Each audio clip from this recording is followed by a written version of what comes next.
Hey Eagles, on behalf of the Cleveland High School administration, teaching staff, and faculty, we would like to welcome you to the Eagles Nest. Cleveland is a school that's thriving. And you know why? Because we do different better.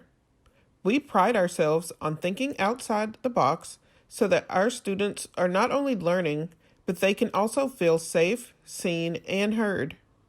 And because we do different better, our graduation rate is the highest in Seattle Public Schools. Our staff is committed to social justice, racial equity, and inclusion. At Cleveland, we take care of the nest. This video is meant to serve as a guide to help you find your way around the school. While we aren't able to show you every single room, we will show you how to find your classes and other important rooms around the Cleveland campus. Cleveland's campus is spread across 3 buildings. Building 1, which is the home of the main office. Building 2 is where you'll find counseling, attendance, and the Teen Health Center. And Building 3 houses the gym and the cafeteria. There are multiple ways to enter each building. Students can enter buildings 2 and 3 from the parking lots or from 15th Ave.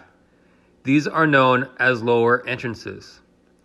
To enter building 1, students can walk up the stairs from 15th Avenue or they can walk up to the front of the building.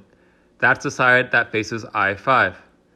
Ramp accessible entrances to buildings 1 and 2 can be found off the main parking lot. The first thing students need to know to find their way around campus is how to read the room numbers. If you look on your schedule, you will find the room numbers listed. The first number indicates the building in which your class is located. The second number tells you what floor it is on. The last 2 numbers are the room number. So if your schedule says you are taking graphic design in room 1162, you will find the class in building 1 on the first floor. There are signs on the walls that tell you which direction you should go for each room number. Let's start with building 1. This building houses the main office, the auditorium, and the library, as well as other important rooms like laptop support and the fiscal secretary.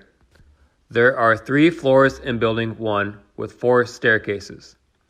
If students are unable to take the stairs, an elevator is available with a health pass.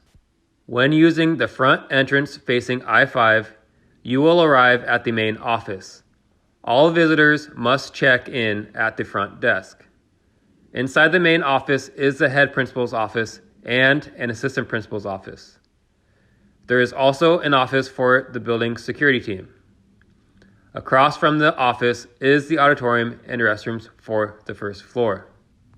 If you go to the right, you will find the Career Center. This is where the success coordinators can be found. These support staffers are assigned to a select group of students, but are available to support all students as well. If you head down the hall in the opposite direction, you will find the fiscal specialist.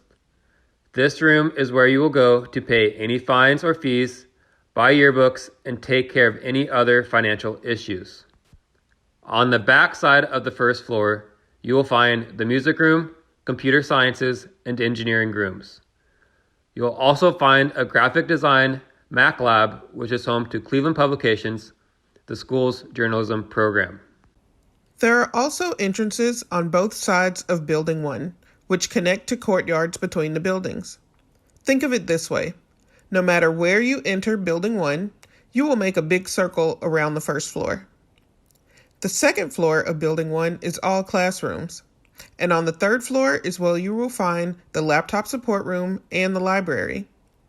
If students need to use a computer or print documents, they can do so in here. If you exit the library and go to your left, to the end of the hallway, you will find the laptop support room.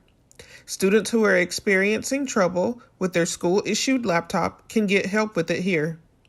If you are a freshman, all 9th grade humanities classes are on the 3rd floor of Building 1. Let's head to Building 2. Again, there are 3 ways to enter this building: from the courtyard, from 15th Avenue, and from the main parking lot. The numbers in Building 2 are slightly different. When you enter, you are on the ground floor. This is level 0. The ground floor is level 1 and the third floor is level 2. On the bottom level, you will find 3 very important offices: the counselor's office, the teen health center, and another assistant principal. The attendance office has temporarily been converted to a protected room for students experiencing COVID symptoms, so the attendance office can now be found on the second level. This level also houses the SM4 classroom, the fine arts classroom, and the physiology science lab. When you enter Building 2 from the courtyard, you are entering on level 1. Once you enter and go to your left, you will see a sign indicating which direction you can go to find your classrooms. This level is where you can find the school registrar. They handle school records and transcripts. And just one door down, you will find the temporary attendance office. The other rooms on this floor are all math, science, and world language classes. On the third floor of Building 2, you will find the 10th grade humanities classes as well as the security office for the building. There are also science and math classes on this floor as well. Finally, let's take a look around Building 3. Here you will find the cafeteria, the gym, and weight rooms. The custodial office is also located in Building 3. There are 2 ways to enter Building 3, from the street level and from the courtyard between Buildings 1 and 3. This is the most common entrance for students. If you enter from the courtyard, you will walk into the cafeteria. This is where students can eat or pick up grab-and-go lunches. Students are welcome to eat outside. Just be sure to clean up after yourself. There are staircases on both sides that lead down to the gym. This is where PE classes are held and school-wide assemblies. In the hallway behind the gym, you will find the locker rooms for gym classes. For student safety, gym doors on 15th Avenue are locked during the school day. Students are encouraged to enter through the courtyard doors. This concludes our tour of the campus. We want to welcome you all to the Nest. Now let's talk about COVID-19 safety protocols. We know students are excited about returning to campus, but we must remember that we are still experiencing a pandemic. We want all students and staff to remain healthy while they are attending school in person. Here are some of the safety protocols we have in place at Cleveland. For the classrooms, all teachers have secured the rooms by spacing student workspaces 6 feet apart. Students are not allowed to go in areas that are marked with prohibitive signs, nor are you allowed to touch or move any items covered in plastic or protective coverings. This does include water fountains in the hallways. Bottled water will be available. Lunch will also be available, but the plans on how it will be delivered to students is still being finalized.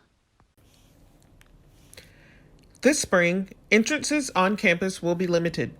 Students will only be able to enter the building from 2 doors when they first arrive. Students will access Building 2 through the lower entrance in the main parking lot. They will enter Building 1 through the courtyard between Buildings 1 and 3. Students must complete their attestation by 10 a.m. and be checked off by a staff member before entering the building. If a student doesn't complete their attestation, they will have to wait in line to complete it with the staff member. Students should follow the arrows on the floor to help maintain social distancing. Students should stay 6 feet apart as much as possible. Students should wear their mask at all times.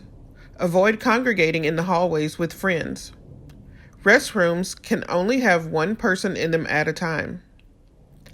Before entering a classroom, students are encouraged to use the hand sanitizer or grab a mask if needed. Sanitizing stations are set up throughout each building. In keeping with CDC guidelines, we ask that any student who is experiencing COVID-like symptoms stay at home. If a student becomes ill, they will be sent to the protected healthcare room until a family member can pick them up. These are just a few of the many safety protocols we have in place. Our custodial staff has done everything they can to make sure our buildings are clean, safe, and sanitized. But we need you to do your part. Mask up, Eagles, and again, welcome to the nest.